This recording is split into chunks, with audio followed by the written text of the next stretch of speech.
3 taon ang lumipas, ngunit hindi pa rin mabura sa isipan ni Justin Mori ang ginawa ng isang babae noon sa kanya matapos siyang tinulungan nito.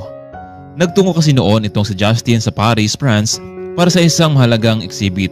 Ngunit habang nasa isang parke ito ay hindi niya napansin na nawala pala ang kanyang wallet at naroon ang kanyang pera para makauwi sa bansa, pero mukhang hindi siya makauwi. Kaya naman sinubukan nitong manghiram sa mga taong dumadaan. Nagbakasakali itong merong pagmagandang loob, subalit wala ni isa ang tumulong sa kanya. Mabuti na lang ilang oras ang nakalipas. Merong isang babae na nakasalukuyang nagjo-jogging at nalapitan niya ito. Miss, excuse me. Pwede ba ako itang makausap at maabala? Ano po yun, mister? Pwede ba ako makahiram sa'yo kahit $500 lang? Meron kasing dumukot sa pera ko, sa bag ko. Pakiusap. Babayaran naman kita kapag nakauwi na ako sa amin. Ganun ba, mister? Walang problema. Heto, $1,000. Siguro naman, sapat na yan para makauwi ka na. Nako miss, sobra na to. Ano bang pangalan mo at yung bank account mo para naman doon ko na lang ipadala ang pera? Huwag na, mister. Sa'yo na yan. Masaya ako na merong natulungang tao. Akma na sanang tumayo itong si Justin at harapin ang babae, ngunit malayo na ito. Miss, anong pangalan mo? Pasigaw nito pero hindi siya narinig. Sa araw na iyon ay nakauwi na rin itong si Justin. Bagamat nawalan siya ng pera, pero ganun pa man ay nagwagi ang kanyang iginuhit na larawan sa Paris exhibit. Kaya naman mula noong nakabalik na siya sa bansa, itong si Justin ay nagtungo ito sa isang paborito nitong hotel at doon muna ito manirahan. Samantalang mula naman sa Paris ay tinawagan itong si Jasmine Blake ng kanyang sekretary para ipalam sa kanya ang nangyari sa kanyang mami Janet. Labis kasi itong nagdamdam matapos niloko ng kanyang asawang si Mr. Andrew Blake, dahilan para mag-suicide ito sa sarili. Dad, bakit niyo hinayaan si mami na gawin ang mga bagay na iyon? Hindi ka ba naawa sa kumpanya natin? Ano na lang sasabihin ng ibang tao? Jasmine, hindi ko kasalanan na magkaganon ang mami mo. Isa pa, ginawa ko naman ang lahat sa kanya.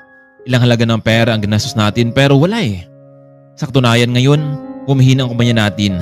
Kaya nga, matagal ko nang sinasabi sa'yo na pakasalan mo ito si Drake Mortel dahil siya ang makatulong sa kumpanya para makabangon muli.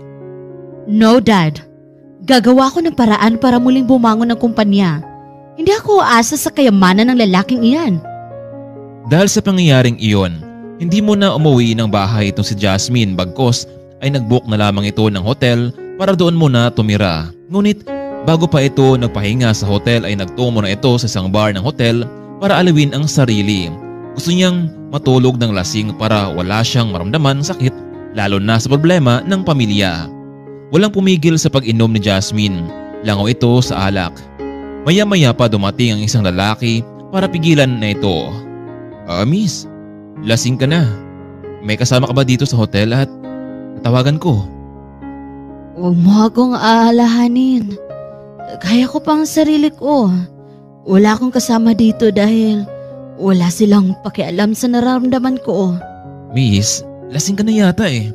Ano bang room number mo para ihatid na kita doon? Maya-maya pa ay bigla na lamang itong nakatulog sa mesa, dahilan para buhatin ito ng lalaki at dalhin sa kanyang hotel room. Hindi naman nakapagsalita ang mga waiter dahil kilala nila kung sino ang lalaking iyon. Kinabukasan ay nagising na lamang ang dalaga dahil sa sinag ng araw na tumama sa kanyang mata. Pagmulat nito ay nakita niya ang isang lalaki na nakaupo at nakatitig lamang sa kanya. Sino ka? Anong ginagawa mo sa kwarto ko? Anong ginagawa mo sa akin? Miss, kalma ka lang.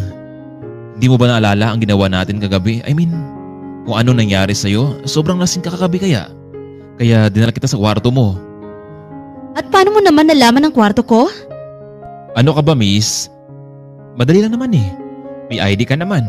At tinanong ko naman sa receptionist kung saan ang kwarto mo. May ginawa ka ba sa akin na masama? Sabihin mo lang, papakulong kita. Ano ka ba? Kahit maganda ka, Hindi ko magawa ang ganyang mga bagay. Mabuti nga tinulungan pa kita eh. Hindi mo ba alam na nakatulog ka na at maraming mga mata nakatingin sa'yo? Ganun ba? Kung ganun, ako pa talaga ang magpapasalamat sa'yo? Nasa'yo na lamang kung pasalamat ka. Ang sa akin lang naman ay tinulungan kita. Oh, ito. Bilang pagtanaw ko sa'yo ng utang na loob. Ito, tanggapin mo. Alam ko namang kailangan mo ng pera eh. $500 yan. Pwede na ba yan? Pero miss, hindi ko ito... Sige na. Tanggapin mo na. Maraming salamat nga pala sa pagbantay mo sa akin. See you next time or never.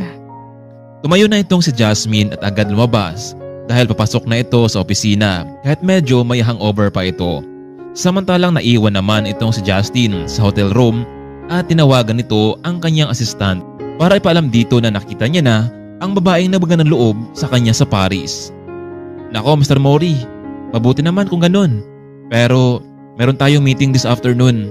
Kailangan niyo pumunta rito sa board meeting. Dave, ikaw na munang bahala dyan sa meeting. May gagawin lang ako. Okay boss. Samantalang nakarating naman itong si Jasmine sa office at agad siyang nilapitan ng kanyang assistant na si Jessie. Miss Blake, bakit ngayon lang kayo? Kanina pa kita tinatawagan.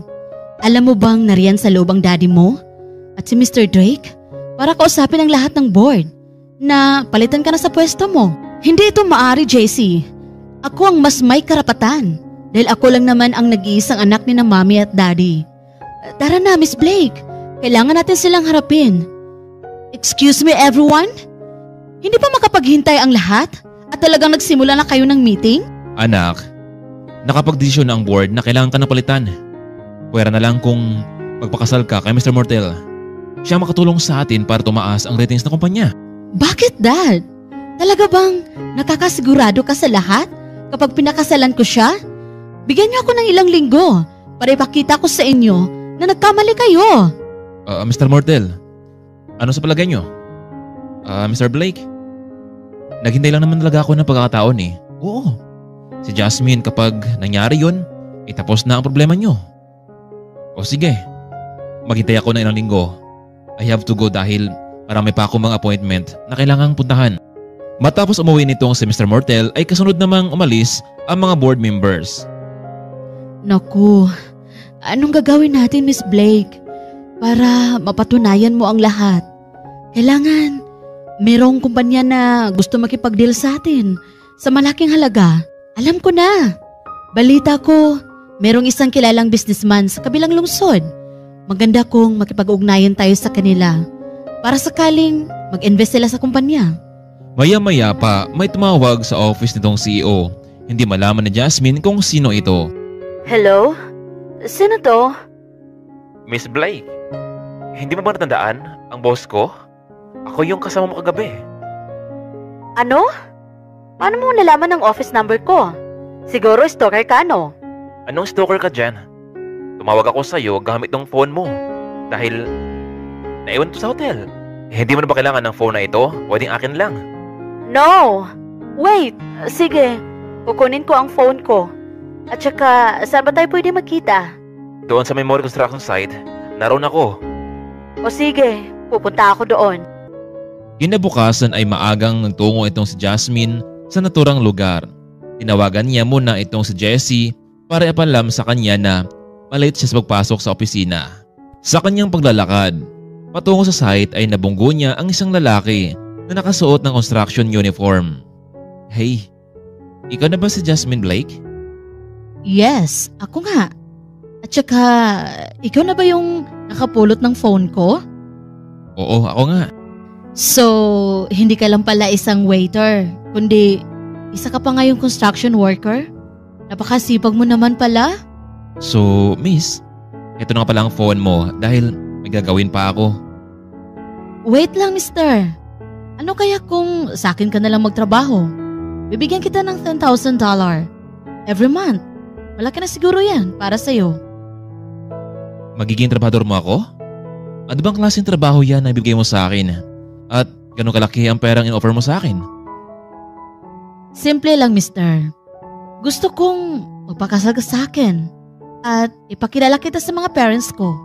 Tara, Sumama ka sa akin. Pero may trabaho pa ako eh.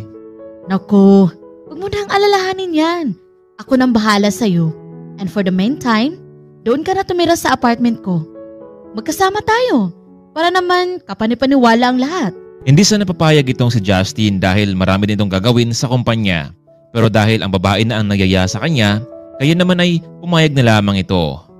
Hello, Dave. Ikaw na muna ang bahala sa kumpanya. Tawagan mo ako kapag may problema. Ako naman boss. Talagang kinakara mo na yung Jasmine na yan ah. Sige na Dave, ibaba ko na ang tawag at baka marinig pa tayo nag-usap.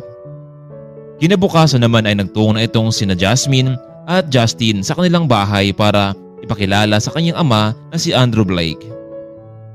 Jasmine? At sino naman ang lalaking yan na dinabo dito? At nakuha mo pa talagang umuwi sa mansyon na ito kahit na pinagbawalan na kita?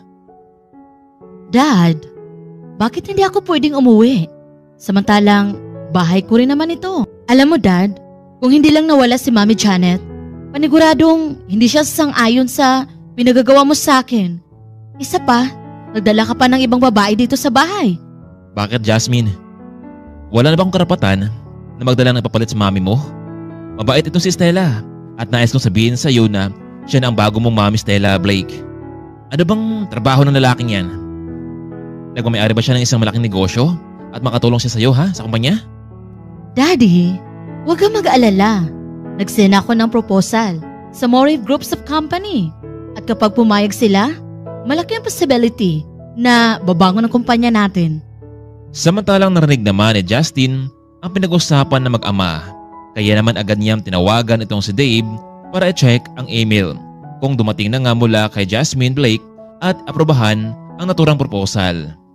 Matapos naman nabasa ni Dave sa utos ng boss kaya naman ay tinawagan niya ang dalaga na gusto nitong mag-invest ng malaking halaga sa kanilang kumpanya. Hello?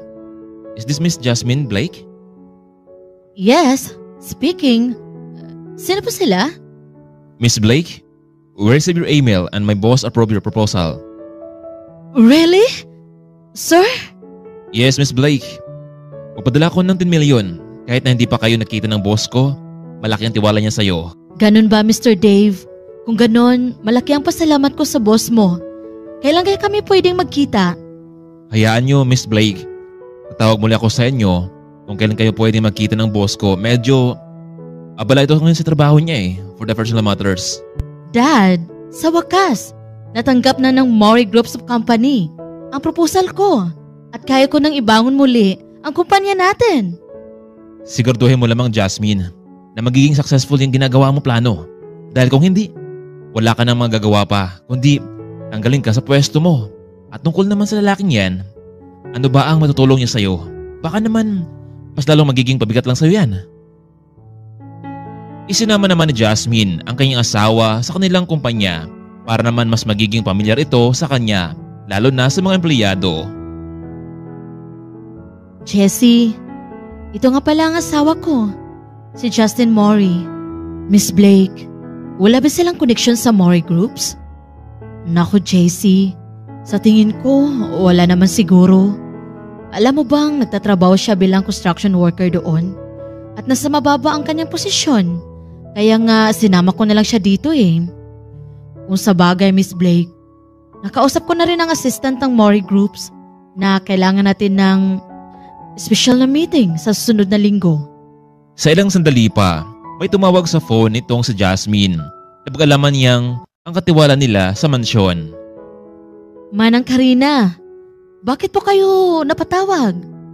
Senyorita, nung pumasok ako sa kwarto ng Mami Janet mo para sana maglinis, nakabukas na ang drawer kung saan mo inilagay ang kwintas ng iyong ina. Meron kumuha dito. Manang, sino kaya ang kumuha? Hindi naman si Daddy, hindi ba? Dahil alam niya kung gaano kalaga sa akin ang mga bagay na iyon. Senyorita, minsan nakita kong pumasok sa loob itong si Stella, yung kinakasama ng daddy mo. Ano? Sige Manang, uuwi ako dyan sa bahay. Hindi pwede ito. Yun na lang ang tanging bukod na alaala ng mami ko. Sinamahan naman ni Justin ang asawa para kausapin si Mr. Blake tungkol sa pagkawala ng kwintas. Dad, nung wala ang sampin mong ikalawang asawa, nariyan lang sa loob ang kwintas ni Mami. Pero nung dumating siya, bakit bigla na lang itong nawala? Jasmine, masama ang binibintang mo sa kapwa mo. Ganyan ba ang turo ng mami mo sa'yo, ha? Dad, wag mong ibahin ang usapan natin. Alam ko na alam mo ang tungkol dito. Marahil, inuuto ka naman ng babaeng mukhang pera. At saan ba yung Stella na yan? Oh, bakit Jasmine? Aangal ka ba kung bakit ko ibininta yung kwintas? Humihingi naman ako ng permeso mula sa daddy mo at bumayag siya. Walang hiya ka? Ang kapal talaga ng pagmumukha mo ha? Para nakawin ang kwintas ng mami ko? Dad, at wala ka talagang reaksyon tungkol dito? Jasmine, wala ka na magagawa pa. Dahil naibinta ko na ang kwintas sa halagang 5 million. Kung gusto mo, tubusin mo. Pero wala ka namang perang pang tubos. Hinanap ni Jasmine kung saan ito naibenta. Sa kasamaang palad ay nasa isang auction ito at maraming humahabol dito. Hinanap ni Jasmine kung saan ito naibenta. Sa kasamaang palad ay naibenta ito sa auction at maraming humahabol dito. Kaya naman sa araw na iyon ay nagtungo naman ang dalawa sa auction para ipahento ito. Drake? Anong ginagawa mo dito sa auction center? Aba, Jasmine. Biruin mo na naman oh. Dito pa talaga tayo kikita. Alam nyo, nandito ako kasi interesado ako sa mga alahas at malaki ang value nito sa market. Kayo ng pobre mong asawa. Bakit ka narito? Drake, huwag ka magsalita ng ganyan sa asawa ko. Dahil hindi mo alam kung sino siya. Bakit? Sino ba siya? Isa ba siyang presidente ng dapat na katakutan ko? Pwede ba Drake? Nandito kami para sa alahas ko na nandito sa auction.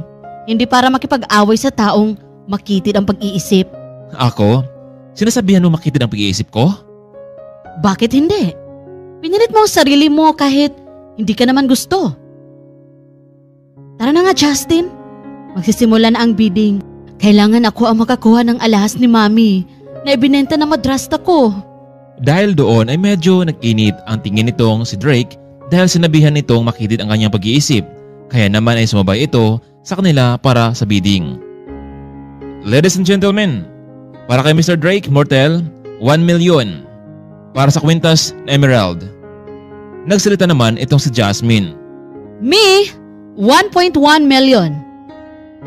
Ako, 2 million. O sino dito? Wala na ba mga habol dito? Ako, 3 million. Mine, 5 million. Nainis nitong si Jasmine dahil nakikialam itong si Drake sa bidding ng kanyang kwintas. Mukhang hindi yata matapatan ang presyo ng lalaking ito. Ngunit isang saglit pa biglang nagsalita itong si Justin. Akin, 8 million. Oh, 8 million. Mr. Drake, ahabol ko pa ba? Naku Justin, 8 million? Wala tayong ganong kalaking halaga. Jasmine, don't worry. I can handle this. 10 million. Wow! 10 million for Mr. Drake. Wala na bang habol dito? Ako, 15 million. Wow!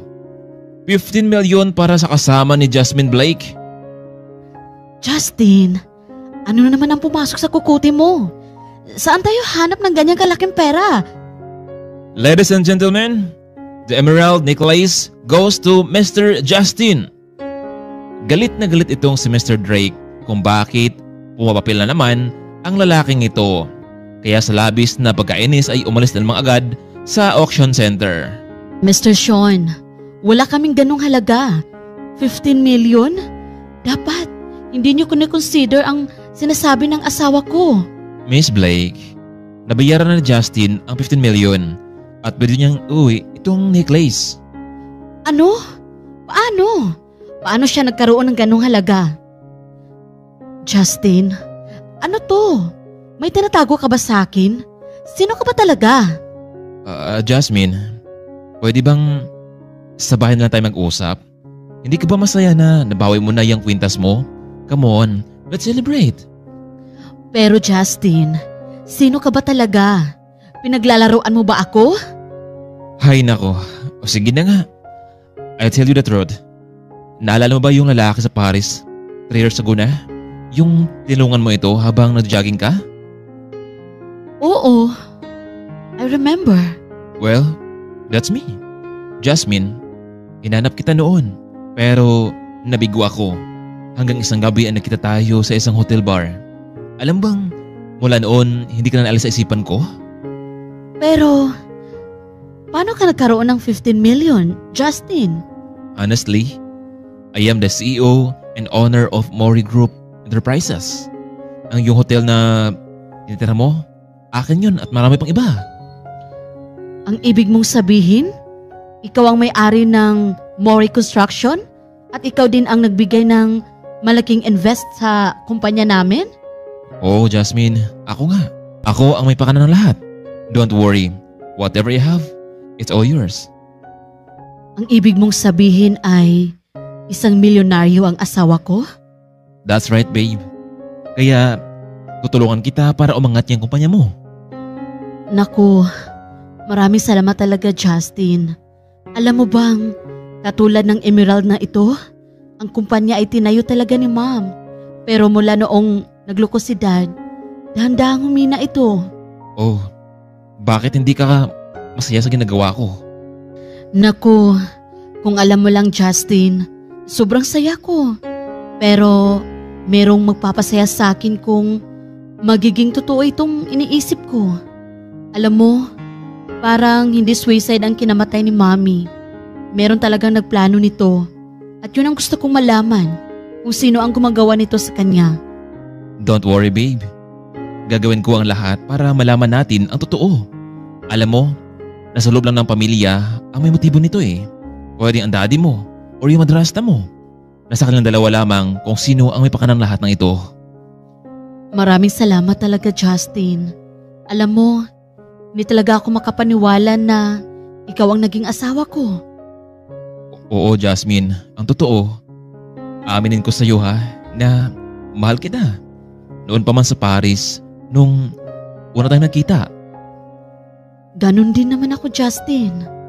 I like you, pero bago natin ayusin ang sa atin, katulad ng sinabi ko sa'yo kanina, hanapin ko muna yung gumawa nito sa mami ko. Dahil nga sa muling nabawi na ni Jasmine ang kwintas sa tulong ni Justin, ay hindi niya ito pinalam sa kanyang daddy Andrew. Samantalang nagtungo muna ang dalawa sa kanilang kumpanya. O boss, nasaan ang asawa niyo? Bakit hindi siya kasama ngayon? Ayun, bumisita muna sa kanilang kumpanya.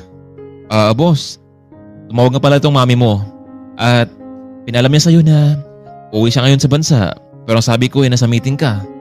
Ha? Uuwi si mami? Kailan daw? Nako boss, yun nga lang ay hindi niya sinabi sa akin. Salamat Dave, makahanda ako sa anumang sasabihin ni mami. Samantalang nasa opisina naman itong si Jasmine. Nag-usap sila ni JC tungkol sa pagtaas ng ratings nila mula noong nag-invest ang Mori Group Enterprises. JC, ikaw muna ang bahala dito ha. Kailangan kong magtungo sa mansyon para kunin ang lahat ng mga gamit ko. Sige Miss Jasmine, ako muna ang bahala dito sa opisina.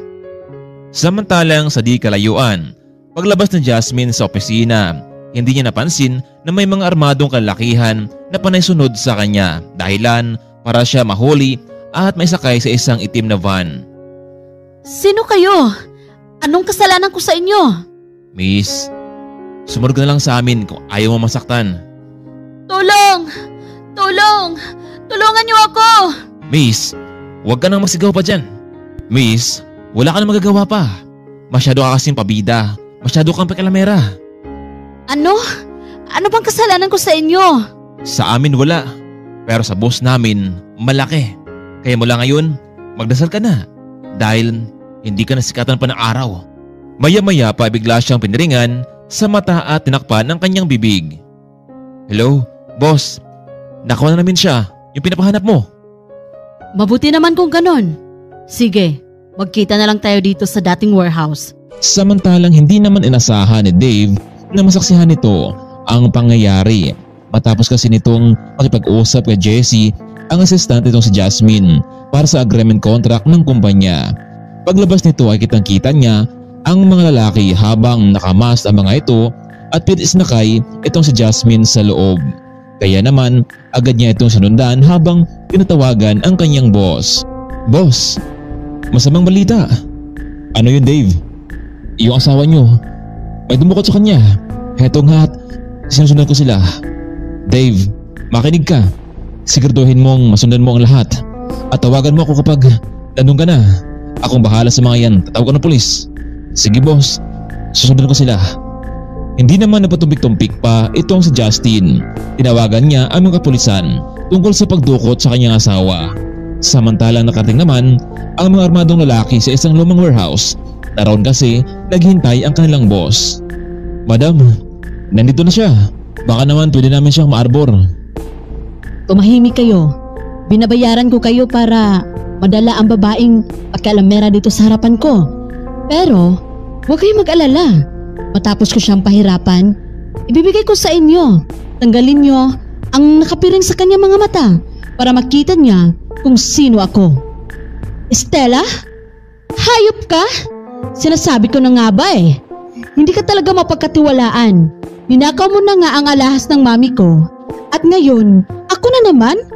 Pagbabayaran mo itong ginagawa mo sa akin. Clap, clap, clap. Paano ko pagbabayaran ang lahat ng ito kung ikaw mismo ay hindi na makalabas pa ng buhay sa warehouse na ito? Estela, ano bang kasalanan ko sa iyo ha? Ikaw, kasi masyado kang pakialamera. Sinira mo ang mga plano ko. Tingnan mo tuloy ang nangyari sa Mary Janet mo. Namatay. Paano ba naman kasi? Ininom nito ang laso na binigay ko sa kanya. Ayaw ko sana pero mapilit ang mami mo. Kaya wala na akong magagawa pa. Sinasabi ko na nga ba eh. Ikaw ang may plano ng lahat ng ito. Sinira mo ang pamilya ko. Pagbabayaran mo ito, Estela. Biglang sinampal na Stella itong si Jasmine. Alam mo, nakakaawa kayo mag-ama. Sa oras na mailipat sa pangalan ko ang kumpanya niyo, ang daddy mo sa basurahan na ito pupulutin. Hello? Dave, nasaan na kayo? Nakalis na kami, boss. O boss, nandito kami sa may Facundo Street sa isang abandonadong warehouse. Nandito sila sa loob ng warehouse. Bilisan nyo bago pa muli ang lahat. Ilang minuto lamang ang nakalipas ay dumating na rin itong si Justin. Agad nilang pinasok ang naturang warehouse na may kaukulang pag-iingat. Mga pulis to, itaas yung mga kamay nyo. Boss, anong gagawin natin? Anong gagawin natin? Di lumaban tayo. Biglang nagpuputok ang mga armadong lalaki dahilan para magtago ang mga pulis. Pero hindi nagpatalo ang mga pulis. Nagpawalan din sila ng bala at ilan sa mga kalaban ang natamaan. Oh, anong ginagawa nyo? Lumaban kayo. Ipakita nyo yung tapang ninyo. Pero boss, masyadong marami eh. Ano ba naman kayo? Puro kayo inutil?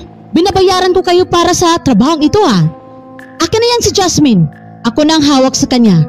Paano ba yan, Jasmine? Damay-damay na tayo dito. Matira matibay. Sige, subukan niyong gumawa ng hakbang. Sisiguraduhin kong hindi na siya uwi pa ng buhay. Ilang minuto pa ang nakalipas ay nagkaroon na nga ng lakas ng loob itong sa Jasmine para makawala mula sa bahaeng iyon. Samantalang, nagpaputok naman ang mga pulis. Jasmine, bilisan mo! Justin! Mabuti na lang at nakita niyo ako. Magpasalamat tayo kay Dave dahil siya ang nagturo sa akin kung saan ka naroon. Sinasabi ko na nga ba eh, hindi mo pagkatiwalaan yung madrasta mo. Hindi lang yun, Justin. Siya nga ang may pakana. Kung bakit nawala si Mami, mapubulok siya talaga sa kulungan. Ikaw, itaas mo yung kamay mo. Estela, ikaw ay magkarapatang manahimik o magsawalang kibo na lamang. Ano mang iyong sasabihin ay maaaring gamitin laban sa iyo sa kumang ito. Ikaw ay meron din karapatan kumuha ng abogado mo o pili ka ng abogado. Ito ay pagkakaloob sa iyo. Naunawaan mo ba? Naging matagumpay ang pag-rescue nito sa buhay ni Jasmine. Samantalang labis naman ang galit nitong si Mr. Andrew Blake dahil sa ginawa ni Stella sa kanyang pamilya. Justin, sorry kung hindi ako nakinig sa inyo. Nagpadala ako sa bukso ng damdamin ko. Dad, nangyari na ito. Pero sana may natutunan tayo sa pangyayaring ito. Jasmine, huwag kang mag-alala. Napag-isip-isip ko na hindi ko na pakialaman pa ang buhay mo kung sino man ang totoo mong mahal. Justin, ipagkatiwala ko sa iyo ang anak ko. Sana kahit anong mangyari ay protektahan mo siya. Paliwanag ba? Don't worry Mr. Blake. I'll do my best para magampanan ko ang responsibilidad para sa anak mo. Kahit ano pa mang patatakwil na gagawin ni Mr. Blake ay lulutang pa rin ang katotohanan bilang ama sa kanyang anak. Kaya mula noon ay sumang-ayon na itong si Mr. Blake sa napagkasunduan ng dalawa. Boss, tumawag na si mami mo. Nasa report na daw siya ngayon. Sige Dave, kung okay lang sa'yo, ikaw naman ang susundo kay mami habang kami naman ay ni Jasmine ay maghintay sa kanya sa mansyon. Pero boss, baka naman magalit siya sa akin dahil hindi ikaw yung sumundo sa kanya. Dave, gusto ko siyang surusahin, lalo na sa relasyon namin dalawa ni Jasmine. Umalis na lamang itong si Dave gamit nito ang sakyan ni Justin. Mr. Dave, bakit ikaw ang sumundo sa akin? Nasaan ang anak ko? Saan ba siya napunta? Ipaglalaban kaya ng tuluyan na Justin ang kanilang pagmamahalan.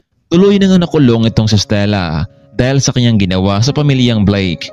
Kahit anong pagmamakaawa ng ginang kay Mr. Andrew Blake, ngunit hindi natinag ang puso ng lalaki. Samantalang hindi naman matanggap ni Georgina na kasal na ang kanyang anak sa isang babae na hindi pa niya kilala. Natatakot kasi ito na baka sakaling pera lamang ang habol nito sa kanyang anak. Ganon pa man ay hindi nagpatalo itong si Justin sa kanyang ina, pinaglaban nito ang kanyang asawa. Justin, marahil nga tama ang mami mo. Ayoko naman na ako ang magiging dahilan para magkatampuhan kayong mag-ina. Babe, huwag kang mag-alala. Sisikapin kong papayag si ma'am. Ikaw ang bahala, Justin. Basta kung ano ang magiging desisyon mo, nasa likod mo lang ako. Dito ka muna, Jasmine. Gusto ko makausap si mami. Ma'am, akala ko ba magiging masaya kayo kapag masaya ko? Pero bakit pagdating sa pag-ibig na siyang ikakasaya ko ay tutol kayo? Ma'am, speaking of Jasmine, isa siyang architect. Meron siyang sariling kumpanya na minamanage. Isa pa, hindi ang kayamanan natin ang kanyang habol. We truly love each other. Sige Justin, ikaw ang bahala. Pero gusto ko munang subukan yung asawa mo kung talaga bang karapat-dapat siya sa ating pamilya. Gusto ko siyang makausap ng sarilinan kung papasa siya sa aking pagsubok. Ikaw ang bahala ma'am. Pero nakasigurado ako na mahal niya rin ako. Pupuntahan ko lamang siya at kausapin si Jasmine. Babe, gusto ko makausap ni mami na mag-isa. Relax ka lang ha. Kung ano man ang nasa puso mo, yun ang sagot mo. Pero babe, natatakot ako. Baka kung anong sasabihin niya sa akin para mapalayo sa'yo. Babe, basta maging tapat ka lang, sasabihin mo sa kanya. Nagtungo na nga itong si Jasmine sa isang private para kausapin itong si Georgina. Alam mo Jasmine, sa huling pagkakataon, bibigyan kita ng 20 million para layuan mo ang anak ko. Malaki na yan para sa pamilya mo. Ma'am Georgina, kahit magkano pa ang i-offer mo sa akin, hindi ko yan tatanggapin. Unang-una, hindi ako mukhang pera. Mahal ko ang anak nyo. Kung ganon, binabati kita Jasmine. Anong ibig niyo pong sabihin? Jasmine, dahil nakapasa ka sa aking pagsubok, tunay talaga ang pagmamahal mo sa anak ko. Kaya sige, pumapayag na ako. Mula ngayon, ikaw na ang daughter-in-law ko. Just call me Mommy Georgina, okay? Talaga po. Kung ganun Mommy Georgina, maraming salamat po. Gagawin ko rin ang lahat para sa anak nyo. Kung ganun Jasmine, maghanda kayo dahil isang malaking selebrasyon ang magaganap sa inyong dalawa. Papuntahin mo dito ang mga magulang mo Samantalang sobrang laki naman ang pasalamat ni Justin dahil pumayag na ang kanyang ina. Kaya naman kinabukasan ay nagkaroon ng espesyal na salo-salo sa mansyon bilang pasalamat at pagtanggap ng pamilyang Mori sa pamilyang Blake. Samantalang nagtulungan naman ang mag-asawa para mas munlad pa ang kumpanya ng kanilang pamilya. Hanggang dito na lang muna kaibigan. Labis akong nagpapasalamat sa walang sawa ninyong pagsuporta sa ating channel. Maraming salamat. Abangan pa natin ang mga kwentong pag-ibig at inspirasyon. Hanggang dito na lang.